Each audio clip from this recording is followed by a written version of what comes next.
सब जैसे नीट सारथी से हैं, नीट की तैयारी करवाते हैं और बायो के आप लेक्चरर भी हैं सर। नीट में सिलेक्शन के लिए बायोलॉजी की तैयारी स्टूडेंट्स कैसे करें कि मतलब जैसे ही एग्जाम आए एकदम क्लियर हो जाए? एग्जाम के पहले हम बच्चों को मॉड्यूल्स भी पढ़ाते हैं, नोट्स भी पढ़ाते हैं, बट बात करते हैं अपने बायोलॉजी एग्जाम के लिए। अभी पहले बात करते हैं पुराने पैटर्न पे, जो आज से 2-3 जो प्रीवियस ईयर का पैटर्न था, उससे प्रीवियस ईयर का पैटर्न था, उसमें क्वेश्चन आते थे 90। और 90 क्वेश्चन में बात करूँ ना तो direct 84 to 85 question that NCERT के लाइंस होते हैं। अगर एनसीईआरटी क्लियर यानी कि समझ लो सिलेक्शन फिक्स, 90 क्वेश्चन में कोई स्टूडेंट अगर 85-86 क्वेश्चन सही करके आ रहा है ना, इसका मतलब उसका सिलेक्शन तो फिक्स है। अब बात करते हैं नए वाले पैटर्न पे। नया पैटर्न आने से बच्चों को और थोड़ा सा इजी हो गया पैटर्न। ये पैटर्न इजी क्यों हुआ? अब क्वेश्चन अपने पास हो गए 100 क्वेश्चन। 100 क्वेश्चन अपने पास करने होते हैं 90 क्वेश्चन, लेकिन नंबर ऑफ क्वेश्चन थोड़े से इंक्रीज हो गए, टाइम भी इंक्रीज हुआ। बस टाइम इंक्रीज होने का थोड़ा सा नेगेटिव एक ही बात हो गया ना कि कुछ बच्चे 5 to 10% बच्चे ये सोच लेते हैं ना कि टाइम सर्व है ना, मेरा हाफ आवर इंक्रीज कर गया। हाफ आवर इंक्रीज तो हुआ बट नंबर ऑफ क्वेश्चंस भी इंक्रीज हो गया। अगर नीट एग्जाम में स्पेशली अगर सिंपल से बोले अगर 85 to 86 क्वेश्चन सही करने, more than 85 question, 87-88 question, NCERT focus करना। एनसीईआरटी के बाद एनसीईआरटी के फिगर्स को फोकस करना। एनसीईआरटी के फिगर्स के बाद और टाइम बच जाए टीचर के नोट्स।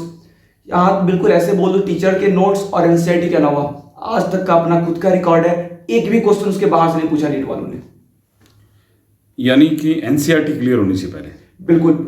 एनसीईआरटी को मैं तो क्लास में बोलता, जो मैं कुछ प्रीवियस स्टूडेंट्स हो गए वो भी उनको ही मालूम होगा कि प्रियांशु सर तो ये बोलते हैं कि एनसीईआरटी तुम्हारे पेरेंट्स से ज्यादा इंपॉर्टेंट है, क्योंकि सिलेक्शन दिलाने के लिए मैं मानता हूँ वो पूरी इतनी इन्वेस्टमेंट है तुम्हारे पेरेंट्स का है, बट उस 3 घंटे के एग्जाम में सबसे ज्यादा हेल्प करने वाला है ना, वो तुम्हारा एनसीईआरटी हेल्प करने वाला है। अब एनसीईआरटी का जो पैटर्न है वो क्लियर कैसे करें? एनसीईआरटी के सबसे बढ़िया, चलिए एनसीईआरटी से 90 आए तो आपका सिलेक्शन हो गया, लेकिन सर उसकी भी तो तैयारी होती है, उस तैयारी को कैसे करें? एनसीईआरटी थोड़े से वो लाइंस को सिंपल से बोले बिल्कुल लोकल लैंग्वेज में, तो वो सीधे नहीं लिखता, वो थोड़े से लाइंस को घुमा के लिखता वो। मैं इसलिए स्टार्टिंग में बोला कि एनसीईआरटी और नोट्स, हम जो बच्चों क्लास में जो नोट्स बनवाते हैं उन नोट्स को ना जब एनसीईआरटी सिंपल से बोलते हैं ना कि एनसीईआरटी के एक लाइन को समझने के लिए ना बाकी किसी दूसरे हेल्प बुक का 3 से 4 लाइन पढ़ना होता। तो नोट्स में है ना जो 3 से 4 लाइन किसी नोट्स के किसी बुक में लिखा, हमारे मॉड्यूल में लिखा हुआ, किसी की बुक में लिखा हुआ है, फिर बच्चों के पास टाइम नहीं होता 3 से 4 लाइन पढ़ने के लिए, तो उसको हम शॉर्ट में बताते बच्चों के हमें इसका जो मीनिंग है ना, इसका ऐसे आया मीनिंग है। नोट्स और एनसीईआरटी, इसके अलावा कुछ चाहिए नहीं। और नीट में सिलेक्शन लेना चाहते हो तो मतलब अगर 85 to 86 क्वेश्चन सही करना चाहते हो तो बस एनसीईआरटी और हमारी नोट्स। यानी ये एनसीईआरटी का ही वेटेज हो गया इसके अंदर। हमारे बायोलॉजी में सबसे ज्यादा वेटेज है किसी का तो उसमें बायो की एनसीईआरटी, 11th और 12th की एनसीईआरटी। यानी कि अगर आपको बायो क्लियर करनी है तो 11th और 12th की एनसीईआरटी आप क्लियर कर लीजिए आराम से। बिल्कुल क्लियर करें, कॉन्सेप्ट के साथ क्लियर करें, रटे नहीं।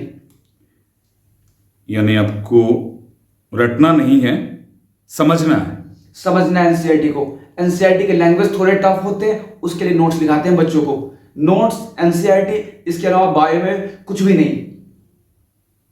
यानी कि अगर आप एनसीईआरटी क्लियर करते हैं और समझते हैं तो आपको नीट में दिक्कत नहीं आएगी। नीट में प्रॉब्लम नहीं। एक और उसमें क्वेश्चन प्रैक्टिस। क्वेश्चन प्रैक्टिस क्या होता है कि बच्चे समझ नहीं पाते क्वेश्चन कैसे करें हम।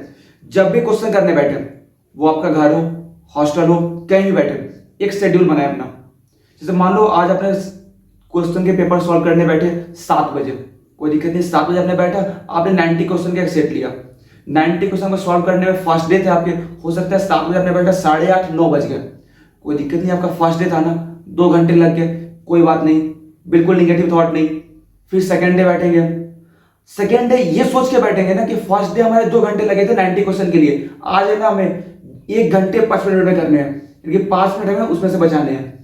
अगर ये सिलेबस जो मैं बताया आपको पैटर्न, ये पैटर्न पूरे आप साल करते हो ना, तो सोचो आप डेली 5 मिनट बचा रहे हो, कि पूरे साल के जब लास्ट तक आओगे ना, आप इस मुकाम तक पहुंच जाओगे ना कि 90 क्वेश्चन को सॉल्व करने के लिए ना मैक्सिमम आपको 40 to 55 मिनट्स टाइम लग रहा है। और जिस दिन आपके 90 क्वेश्चन आपने सॉल्व कर दिया 45 मिनट्स में, समझ लो कि आपकी प्रिपरेशन अब हो चुकी है। यानी 90 हुए, प्रिपरेशन कंप्लीट। 90 क्वेश्चंस 45 मिनट, अगर वो सही, ऐसा नहीं कि बबल्स में कुछ भी सही कर लिए, बिल्कुल सही।